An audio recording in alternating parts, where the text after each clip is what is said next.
नमस्कार बंधुगण शिवेर महिमाय এই ভরা শ্রাবণ মাসে এক বিশেষ পর্বে আপনাদের স্বাগত। শ্রাবণ মাস এই নামটি শুনলেই আমাদের মনে পড়ে যায় দেবাদিদেব মহাদেবের কথা। তার জটা, হাতে ত্রিশূল এবং গলায় পেঁচানো সাপের দৃশ্য আমাদের চোখে ভেসে ওঠে। সারা বছর ধরে আমরা শিবের পুজো করি ঠিকই, কিন্তু শ্রাবণ মাস এলেই এ যেন একটা অন্য মাত্রা পায়। বিশেষ করে প্রতি সোমবার শিব মন্দিরে ভক্তদের ভিড় উপচে পড়ে।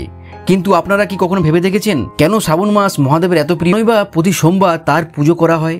আজ আমরা ডুব দেব সেই প্রাচীন ইতিহাসের গভীরে, যেখানে লুকিয়ে আছে শ্রাবণ মাসের শিব পুজোর রহস্য। জানতে পারবেন সেই সব পৌরাণিক কাহিনী যা এই মাসকে করে তুলেছে মহাদেবের সব থেকে প্রিয়। তাহলে আমরা প্রথমে দেখে নিই যে শ্রাবণ মাস মহাদেবের এত প্রিয় কেন। অনেক ভক্তরা মনে করেন যে এই পবিত্র সময়ে মহাদেব স্বয়ং মর্তে নেমে আসেন এবং ভক্তদের ডাকে সাড়া দেন। তাই শ্রাবণ মাসে মহাদেবের আরাধনা করলে ভক্তদের সকল মনের যে ইচ্ছাগুলো সেগুলো পূরণ হয়। আমাদের সপ্তাহের মধ্যে 7টি বার রয়েছে, কিন্তু আমরা সোমবারই কেন পুজো করি মহাদেবকে? তাহলে আসুন সেটাই আমরা দেখে নিই। সোম শব্দটি সেটি চন্দ্রের সাথে জড়িত। চাঁদ থাকে মহাদেবের মাথার উপর। মহাদেবের জটার উপর যে অর্ধচন্দ্র থাকে সেটা অ্যাকচুয়ালি সময় এবং আবেগের উপর নিয়ন্ত্রণের প্রতীক। শ্রাবণ মাসে প্রতি সোমবার মহাদেবের পুজো করা হয়।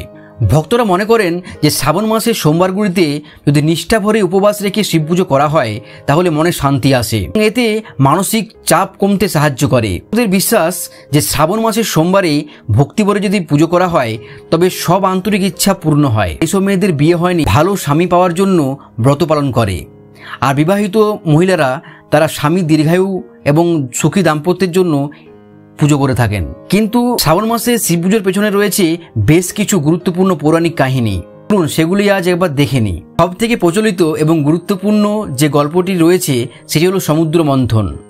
তাই পুরাণে বর্ণিত আছে যে একবার দেবতা এবং দানবরা যখন অমরত্বের অমৃতের জন্য সমুদ্র মন্থন করছিল তখন সমুদ্র থেকে হল হল করে এক ভয়ঙ্কর বিষ ওঠে এবং সেই বিষটা এতটাই তীব্র ছিল যে সমগ্র সৃষ্টিকে ধ্বংস করে দিতে পারত। তখন বিশ্ব ব্রহ্মাণ্ডকে রক্ষা করার জন্য মহাদেব নেমে আসেন, সেই বিষ পান করেন। বিষের প্রভাবে তার কণ্ঠ নীল হয়ে যায়, তাই তিনি পরিচিত হন নীল কণ্ঠরূপে। এই বিষের তীব্রতা কমানোর জন্য দেবতারা শিবের মাথায় অবিরাম গঙ্গা জল ঢালতে থাকে। এই মহৎ ঘটনাটি শ্রাবণ মাসে ঘটেছিল বলে বিশ্বাস করা হয়।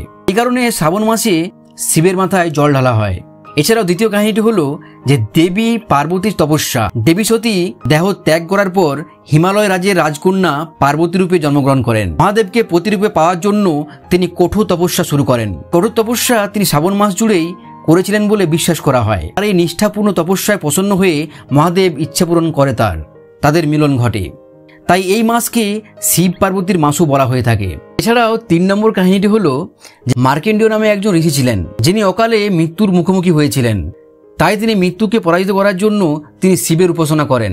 শিবের প্রতি তার ভক্তি এবং তার মন্ত্র দ্বারা তিনি যমরাজকে পরাজিত করেন, তার নিজে দীর্ঘায়ু লাভ করেছিলেন। তাই এই কাহিনীও আমাদের মনে করিয়ে দেয় শ্রাবণ মাসে শিব পুজোর অসীম শক্তি। তাহলে আপনি বুঝতে পারছেন যে কেন শ্রাবণ মাস এবং তার প্রতিটা সোমবার মহাদেবের কাছে এত প্রিয় ভক্তদের জন্য। প্রতিটি কাহিনী এই মাসের গুরুত্বকে আরও বাড়িয়ে তোলে। শ্রাবণ মাস আমাদের মনে করিয়ে দেয় ভক্ত, বিশ্বাস আর আত্মত্যাগের মাধ্যমে আমরা সব বাধা পেরিয়ে যেতে পারি। এই শ্রাবণ মাসে আমরাও দেবাদিদেব মহাদেবের কাছে প্রার্থনা করি যাতে সকলের মঙ্গল হয়। আপনারা এই শ্রাবণ মাস কিভাবে শিব পুজো করছেন, শ্রাবণ মাস নিয়ে আপনার কোনো বিশেষ স্মৃতি থাকলে কমেন্ট বক্সে অবশ্যই লিখবেন এবং ভিডিওটি ভালো লাগলে লাইক করুন এবং বন্ধুদের সাথে শেয়ার করুন। অবশ্যই আমার চ্যানেলের সাথে জুড়ে থাকবেন।